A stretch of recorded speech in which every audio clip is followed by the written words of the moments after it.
தாராபுரத்தில் வட்ட சட்ட பணிகள் குழு சார்பில் தாராபுரம் பிஷப் தார்புகலை மற்றும் அறிவியல் கல்லூரியில் விழிப்புணர்வு முகாம் நடைபெற்றது. திருப்பூர் மாவட்டம் தாராபுரம் கல்லூரி சாலையில் மக்கள் மத்தியில் நல்ல மதிப்பு பெற்ற பிஷப் தார்புகலை மற்றும் அறிவியல் கல்லூரி இயங்கி வருகிறது. இக்கல்லூரி கலையரங்கத்தில் தாராபுரம் வட்ட சட்ட பணிகள் குழு சார்பில் போக்குவரத்து காவல் சட்ட விழிப்புணர்வு முகாம் நடைபெற்றது. இந்த முகாமில் நாட்டு நல பணித்திட்ட அலுவலர் ராஜேஷ் வரவேற்றார். கல்லூரியின் முதல்வர் விக்டர் லாரன்ஸ் தலைமை உரையாற்றி பேசியதாவது, காவல்துறையினர் சிறப்பு பற்றியும் சட்டத்துறையின் சிறப்பு பற்றியும் மாணவ மாணவிகளுக்கு எளிதாக கூறினார். போக்குவரத்து காவல்துறை ஆய்வாளர் திருமதி சுதா பேசுகையில், ஓட்டுநர் உரிமம் பெற்று வாகனம் ஓட்ட வேண்டும், சாலை விதிகளை பின்பற்ற வேண்டும் என கூறினார்.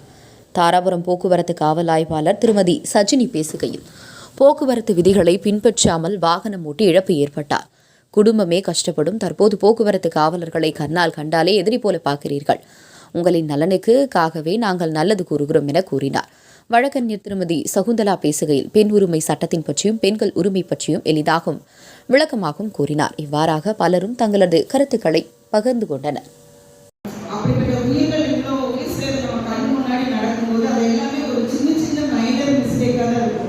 ஒரு இண்டிகேட்டர் போடாமல் திடீர்னு ரைட்டோ லெஃப்டோ திருப்பாங்க, பின்னாடி வர வண்டி அடிச்சு இறந்து போயிடுவார். ஒரு நிமிஷம் அவர் யோசிச்சு ஒரு நிமிஷம் நின்று செல்போன் பேசிட்டு போயிருந்தாருன்னா ஒருவேளை அவர் காப்பாற்றப்பட்டிருக்கலாம். இப்படி எல்லாம் இந்த மாதிரி ஒவ்வொரு விஷயத்தையும் பார்த்தீங்கன்னா ஒரு பெரிய தவறுகள் இருக்காது. ஒரு சின்ன விஷயம் தான் நம்ம 100% எனக்கு சந்தோஷமா இருக்கு. இவ்விழாவில் பார்த்தீங்கன்னா அதுலேயுமே 2 இன்ஸ்பெக்டர்ஸ் வந்திருக்காங்க. அதெல்லாம் பார்க்கும்போது நான் கண்டிப்பாக நம்ம பேரண்ட்ஸ் பற்றி நம்மளுக்கு தெரியும், எவ்வளவு பின்னடைவில் நம்மளுக்கு இவ்வளவு சப்போர்ட் பண்ணி தராங்க அப்படின்னு தெரியும். அதையே மனசில் வச்சுக்கிட்டு நீங்கள் அப்புறம் செல்ஃபோன், 2வது செல்ஃபோன் வீட்டில் தெரியாமல் நிறைய பேர் இங்கே எடுத்துட்டு வரீங்க கல்லூரிக்கு, அதெல்லாம் அவாய்ட் பண்ணிக்கோங்க.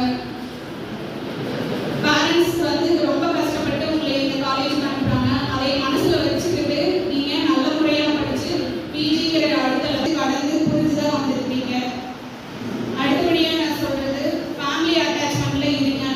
பெண்கள் யாருமே காலையில எதிர்ச்சா அம்மா அப்பாட்ட மூஞ்சி காட்டிட்டு வர்றீங்க.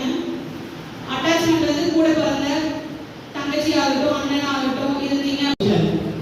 இந்த கல்லூரியில் நாங்கள் 1993 படிக்கும்போது பார்த்தீங்கன்னா பிகாம் 3 வகுப்புகள், பிஏ கோஆபரேஷன், அதே மாதிரி பிகாம் சிஏ, எவ்வளோ ஒரு ரஷ்ஷான ஒரு கல்லூரி.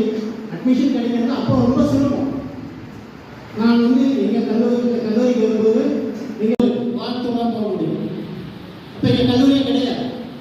அந்த சூழ்நிலையில் நம்ம ஒரு விவசாய குடும்பத்திலிருந்து இந்த கல்லூரியில் சீட் கிடைச்சிருக்கு. சரி, அதாவது சாமானியிலிருந்து சாதாரண ஒரு குடிமகனிலிருந்து ஜனாதிபதி வரை சட்டத்தில் என்ன எழுதப்பட்டிருக்கிறதோ அதுதான் அப்படிதான் நடக்க முடியும். ஜனாதிபதியாக இருக்கிறதுனால திருமதி முர்மு அம்மா ரோட்டில் இருந்து எல்லாத்தையும் கூப்பிட்டு சப்பு சப்பு அடிக்க முடியாது, சட்டத்தை மீற முடியாது. அதே மாதிரி நம்ம சாமானியனால தான் இருக்காரு. அவருக்கு ஒரு